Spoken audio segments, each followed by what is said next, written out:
दोस्तों आज हम पढ़ेंगे प्रेजेंट परफेक्ट टेंस और इस वीडियो के बाद आपके सारे डाउट्स क्लियर हो जाएंगे।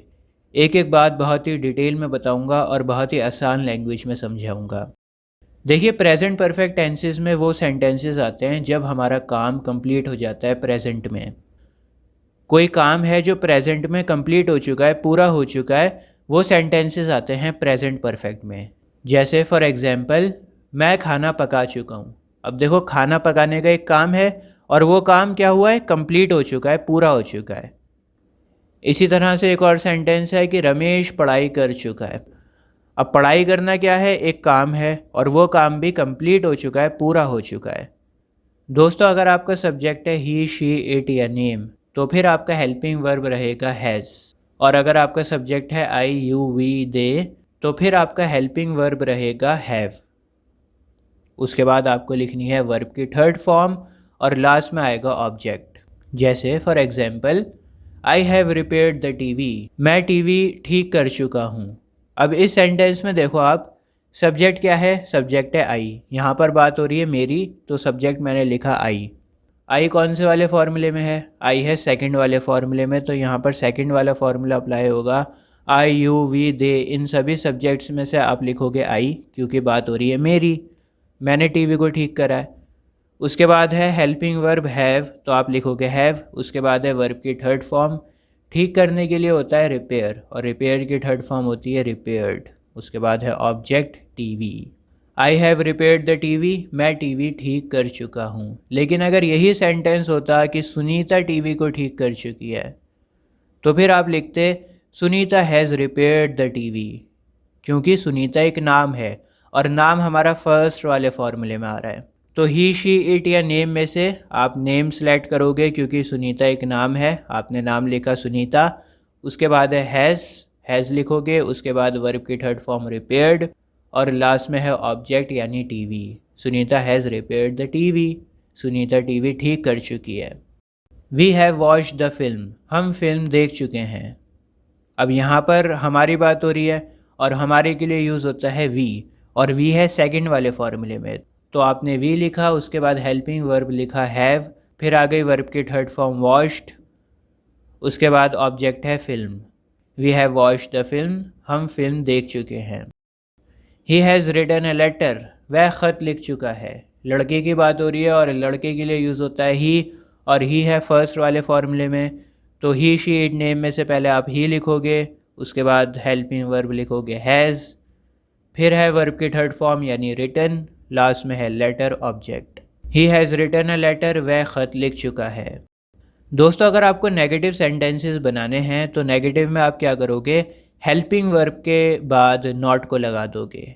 जैसे हेल्पिंग वर्ब यहाँ पर क्या है, हैज़ और हैव, तो हैज़ और हैव के बाद आपको नॉट को लगाना है। जैसे for example, she has not boiled eggs, उसने अंडे नहीं उबाले।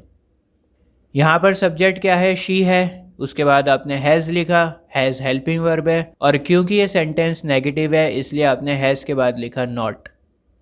उसके बाद वर्ब की थर्ड फॉर्म बॉइल्ड और लास्ट में है eggs object. She has not boiled eggs, उसने अंडे नहीं उबाले।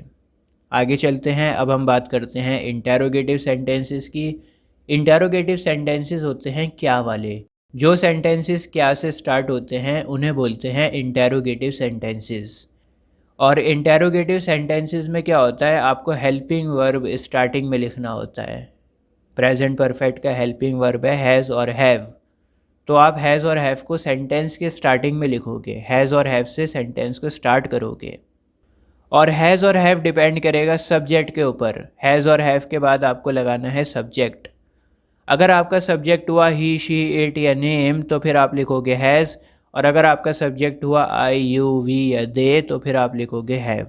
अभी मैं सेंटेंसेस की प्रैक्टिस कराऊंगा।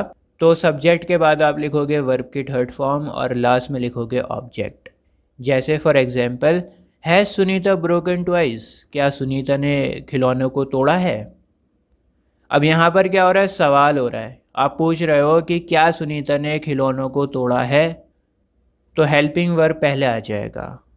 अब हेल्पिंग वर्ब में दो लिखा हुआ है, यहाँ पर हैज़ और हैव लिखा हुआ है, तो आप हैज़ लिखो या हैव लिखो, ये डिपेंड करेगा सब्जेक्ट के ऊपर। सब्जेक्ट क्या है यहाँ पर, सब्जेक्ट है सुनीता।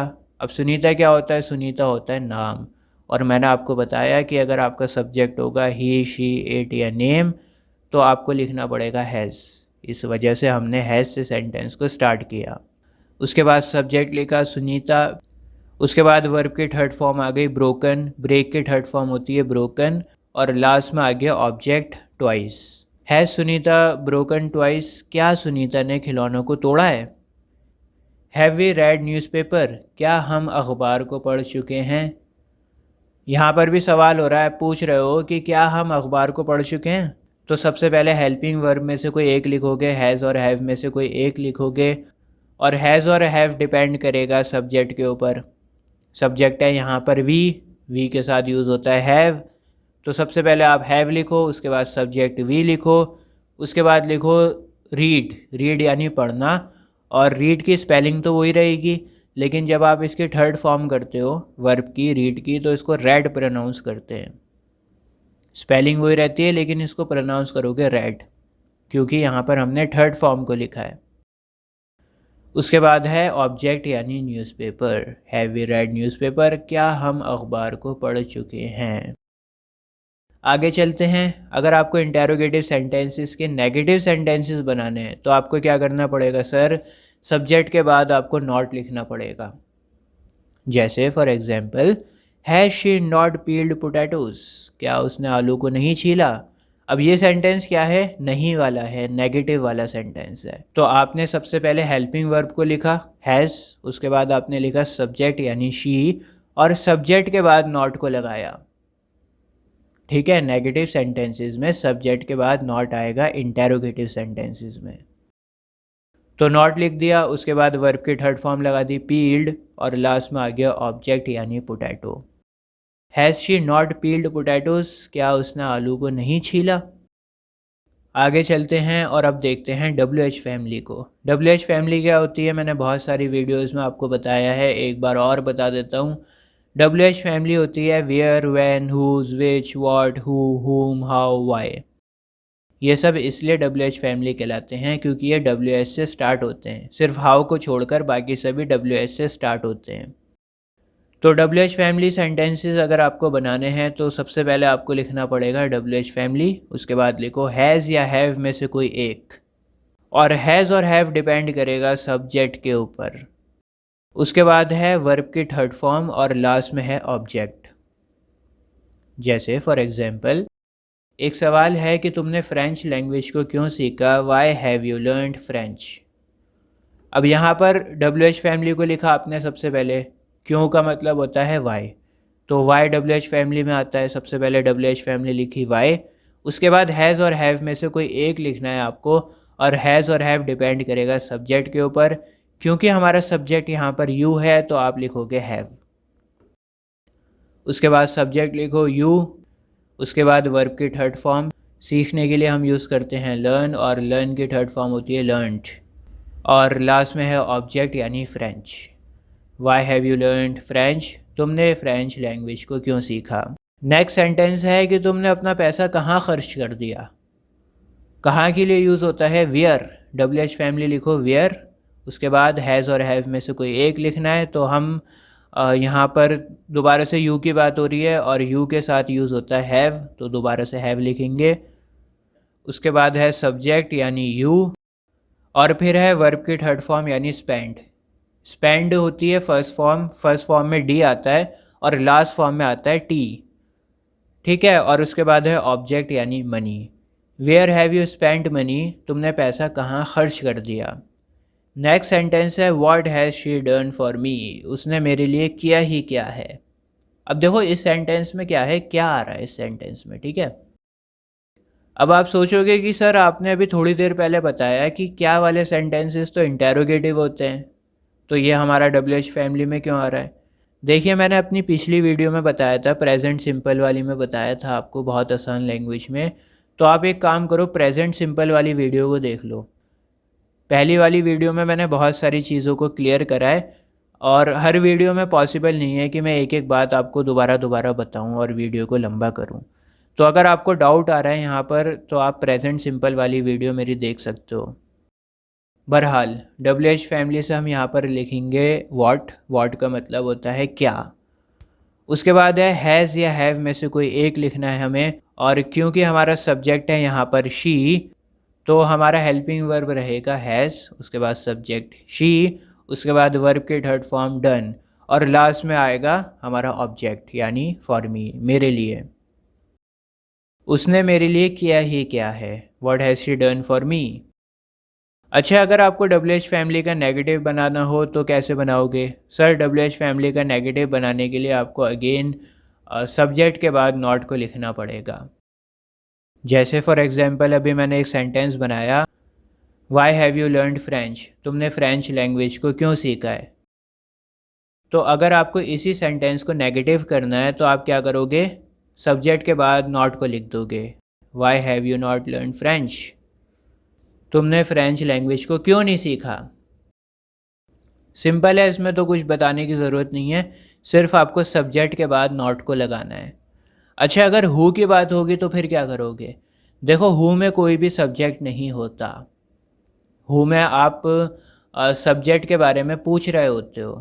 जैसे फॉर एग्जांपल, कौन पतंग उड़ा चुका है। अब यहाँ पर सब्जेक्ट क्या है, आप कैसे पता लगाओगे? यहाँ पर आपको नहीं पता कि कोई लड़का है, लड़की है, 2 आदमी हैं, 10 आदमी हैं, तो कोई सब्जेक्ट है ही नहीं यहाँ पर। तो हैज़ और हैव कैसे आप सेलेक्ट करोगे कि हैज़ लगाऊँ या हैव लगाऊँ? तो सर आपको हमेशा याद रखना है कि हु के साथ हमेशा हमेशा हैज़ आता है, हु के साथ हैव आएगा ही नहीं। हु लिखोगे सबसे पहले, उसके बाद हैज़ लिखोगे, उसके बाद वर्ब की थर्ड फॉर्म लिखना और लास्ट में ऑब्जेक्ट लिख देना। इस सेंटेंस में कोई भी सब्जेक्ट नहीं होता और हमेशा हैज़ लगता है। जैसे फॉर एग्जांपल कौन पतंगे उड़ा चुका है, तो आप कहोगे who has phloem kites. Who लिखा सबसे पहले, उसके बाद हेल्पिंग वर्ब हैज़ और फिर वर्ब की थर्ड फॉर्म फ्लोन, फ्लाई की थर्ड फॉर्म होती है फ्लोन, और लास्ट में है ऑब्जेक्ट यानी kites. Who has phloem kites, कौन पतंग उड़ा चुका है। और अगर आपको नेगेटिव बनाना है तो क्या करोगे? नेगेटिव में आपको हेल्पिंग वर्ब के बाद नॉट को लिखना है। जैसे फॉर एग्जांपल, किसने खाना नहीं खाया, who has not eaten food. Who लिखा, उसके बाद हेल्पिंग वर्ब लिखा हैज़ और फिर नॉट को लिखा, फिर वर्ब की थर्ड फॉर्म यानी ईटन और लास्ट में लिखा फूड। दोस्तों, लास्ट में आपको विच और हुज़ के बारे में बताना चाहता हूँ। विच का मतलब होता है कौन सा और हुज़ का मतलब होता है किसका। विच और हुज़ को मैं अलग से इसलिए बता रहा हूँ क्योंकि विच और हुज़ में ऑब्जेक्ट पहले आता है। अभी तक जितने भी सेंटेंसेस हमने बनाए उनमें क्या था, ऑब्जेक्ट लास्ट में आ रहा था, लेकिन जब बात होगी विच और हुज़ की तो आपको ऑब्जेक्ट को पहले लिखना पड़ेगा। विच और हुज़ में से कोई एक लिखोगे, उसके बाद लिखना पड़ेगा ऑब्जेक्ट, फिर आएगा हैज़ या हैव में से कोई एक, और हैज़ और हैव डिपेंड करेगा सब्जेक्ट के ऊपर, और लास्ट में आएगी वर्ब की थर्ड फॉर्म। जैसे फॉर एग्जांपल, वह कौन सी सब्जियां काट चुकी है। अब कौन सी के लिए मैंने आपको बताया कि विच यूज़ होता है, तो सबसे पहले विच लिखो, उसके बाद लिखो ऑब्जेक्ट। ऑब्जेक्ट है यहाँ पे वेजिटेबल्स, तो वेजिटेबल्स लिखो, उसके बाद हैज़ और हैव में से कोई एक लिखना है, और हैज़ और हैव डिपेंड करेगा सब्जेक्ट के ऊपर। अब क्योंकि यहाँ पर कोई लड़की की बात हो रही है, शी की बात हो रही है, इसलिए हम लिखेंगे हैज़।